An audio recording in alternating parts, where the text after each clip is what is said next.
QS media پیش کرتے ہیں قرآنی مثالیں۔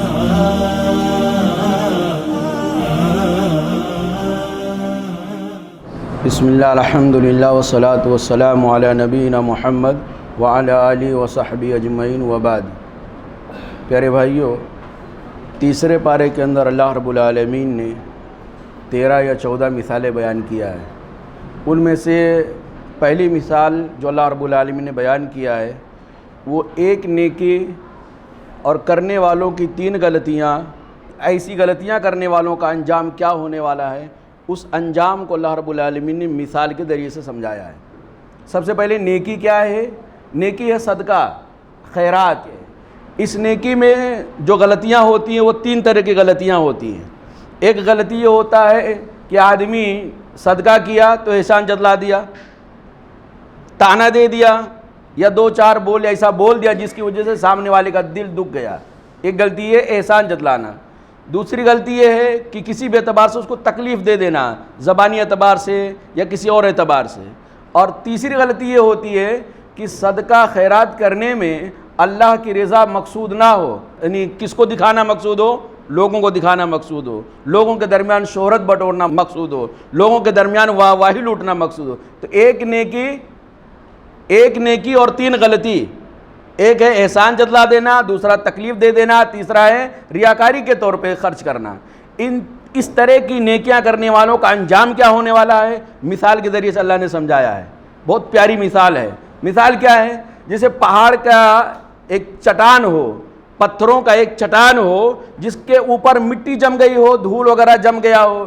ایک آدمی وہاں آیا اور اس نے دیکھا یہ بہت اچھی مٹی ہے، یہاں پہ کھیتی کیا جا سکتا ہے۔ اب اس نے محنت کیا اس مٹی کے اوپر اور بیج ڈالنے لگ گیا، اس کی جتائی بوائی کرنے لگ گیا۔ اب امید لگایا ہے کہ جب دوسرے کسانوں کے گھر میں اناج آئے گا تو میرے گھر میں بھی اناج آئے گا۔ اب خوب موسلا دھار بارش ہوئی اور اس پہاڑ پہ سے ساری مٹی بہہ کے نیچے چلی گئی۔ اس کو کچھ ملا؟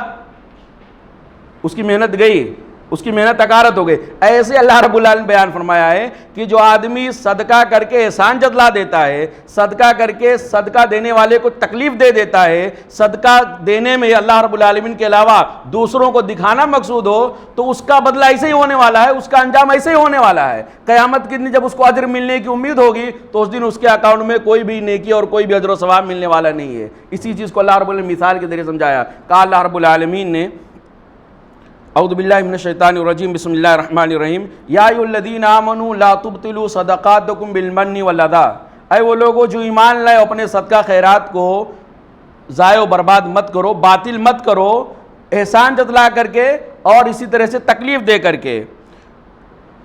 کالذی ينفق مالہ رئاء الناس، اس آدمی کی طرح جو اپنا مال لوگوں کو دکھانے کے لیے خرچ کرتا ہے، وہ ایسے اس کا انجام ایسے ہونے والا ہے جبکہ وہ اللہ پر ایمان بھی نہیں رکھتا ہے اور آخرت پر ایمان نہیں رکھتا ہے۔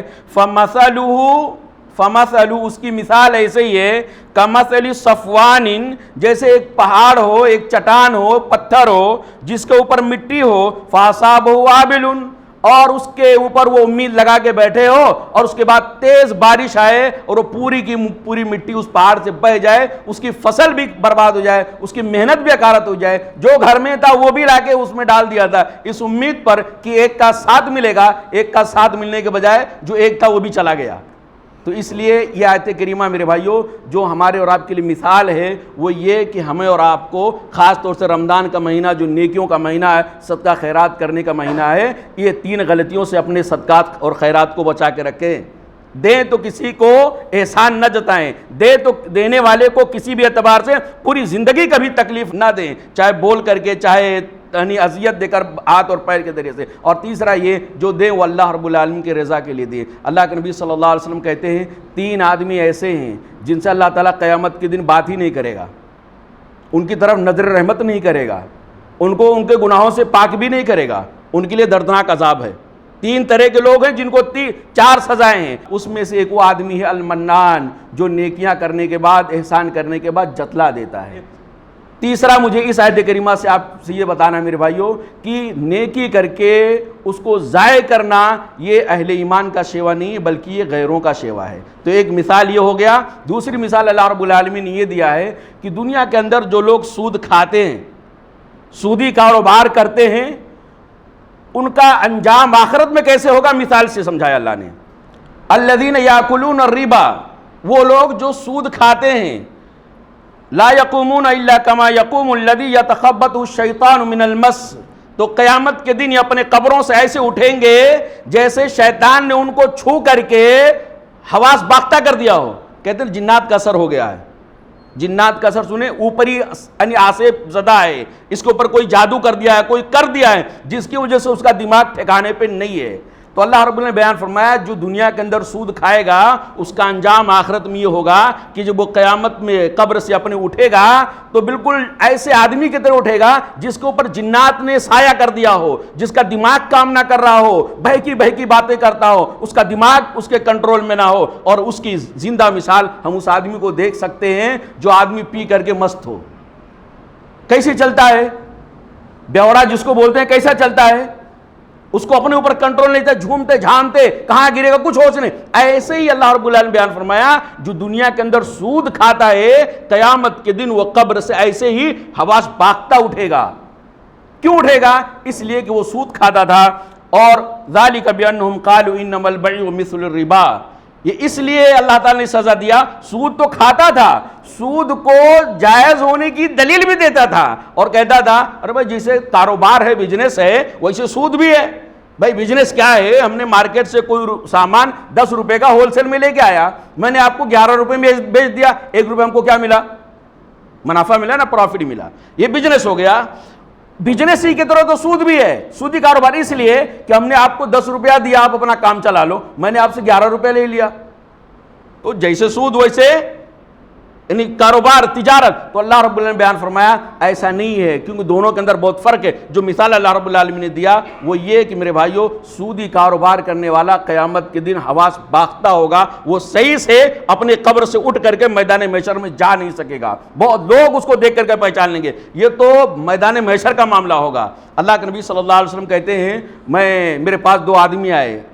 نبی صلی اللہ علیہ وسلم خواب ہے، کچھ لوگ کہتے ہیں خواب ہے، کچھ لوگ کہتے ہیں معراج کا واقعہ. اللہ کے نبی صلی اللہ علیہ وسلم دیکھا کہ ایک آدمی ہے جو خون کے نہر میں تیر رہا ہے، پانی کے نہر میں نہیں، خون کے نہر میں تیر رہا ہے، اندر ڈبکیاں کھا رہا ہے. اور اس نہر کے کنارے ایک آدمی بیٹھا ہوا پورا پتھروں کا جھنڈ لے کر کے، بڑے بڑے پتھر لے کے بیٹھا ہوا وہاں پہ. اب وہ جو اندر تیر رہا ہے خون کے نہر میں، تیرتے تیرتے جب کنارے آتا ہے اور منہ کھولتا ہے تو وہ جو آدمی باہر بیٹھا ہوا ہے پتھر لے کر اس کے منہ پہ پتھر مارتا ہے اور پھر اس کے بعد اس کے منہ پہ لگتا ہے اور اس کے بعد پھر وہ خون کے نہر میں تیرنے لگ جاتا ہے. اللہ کے نبی صلی اللہ علیہ وسلم نے پوچھا یہ کون ہے؟ تو آپ صلی اللہ علیہ وسلم کو بتایا گیا کہ یہ وہ آدمی ہے جو دنیا کے اندر سود کھاتا تھا. یعنی برزخ کی سزا ہے. برزخ کی سزا کیا ہے؟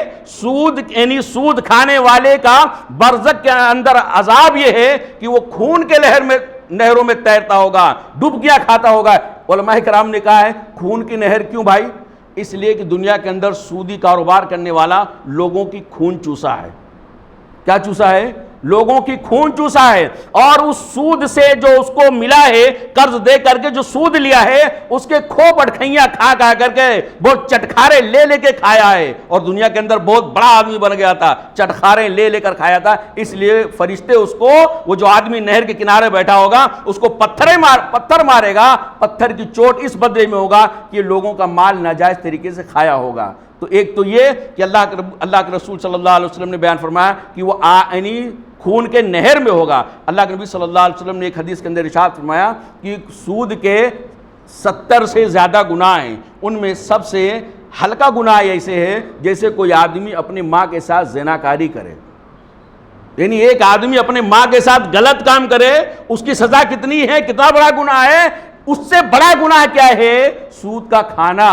اللہ کے نبی صلی اللہ علیہ وسلم نے سود کے بارے میں بہت قباحتیں بیان کیا. میرے بھائیو اس آیت کریمہ کی روشنی میں ہمارے وہ بھائی اپنا جائزہ لیں جو کریڈٹ کارڈ رکھے ہیں، جو ہیوی ڈپوزٹ کا کاروبار کرتے ہیں اور مجبوری کا نام لیتے ہیں. ارے سب سماج کے اندر چل رہا ہے. کریڈٹ کارڈ جو بنا کے رکھتے ہیں نا، آپ کے اکاؤنٹ میں پیسے نہیں ہیں پھر بھی آپ ہزاروں کا، 10,000 کا، 1,00,000 روپے کا آپ مارکیٹنگ کر سکتے ہیں. یہ سود ہے. کیا یہ سود ہے؟ اگر آپ نے کمپنی کو پے کیا، بینک کو، ان اسٹرا جتنا آپ کاروبار کیے اس سے زیادہ اگر خریدے تو ایسی صورت میں یہ سود ہے، آپ نے دیا ہے، اور اگر آپ بچ گئے تو آپ نے سودی کاروبار پر ایگریمنٹ بنائے اور اس پہ آپ نے سائن کیا ہے، یہ بہت انتہائی خطرناک چیز ہے میرے بھائیوں۔ تو ہمارے وہ بھائی جو اس طرح کا کاروبار کر رہے ہیں وہ اس آیت کریمہ کی روشنی میں اپنا جائزہ لیں۔ اور آخری مثال جو اللہ رب العالمین نے دیا ہے، ان مثل عیسیٰ عند اللہ کمثل آدم، عیسیٰ علیہ السلام کی مثال اللہ رب العالمین کے نزدیک ایسے ہی ہے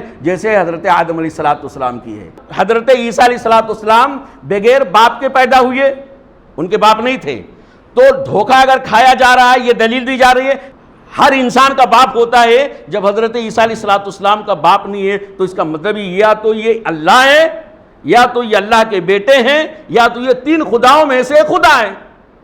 دلیل کیا ہے؟ دلیل یہ ہے کہ ان کا کوئی باپ نہیں ہے۔ اللہ رب العالمین بیان فرمایا کہ عیسیٰ علیہ السلام کی مثال جو ہے اللہ کے نزدیک ایسے ہی ہے جیسے آدم کی مثال ہے۔ اگر باپ نہ ہونے کے ناطے حضرت عیسیٰ علیہ السلام اللہ کے بیٹے ہیں تو آدم علیہ السلام کے تو دونوں نہیں تھے، نہ ماں تھے نہ باپ تھے۔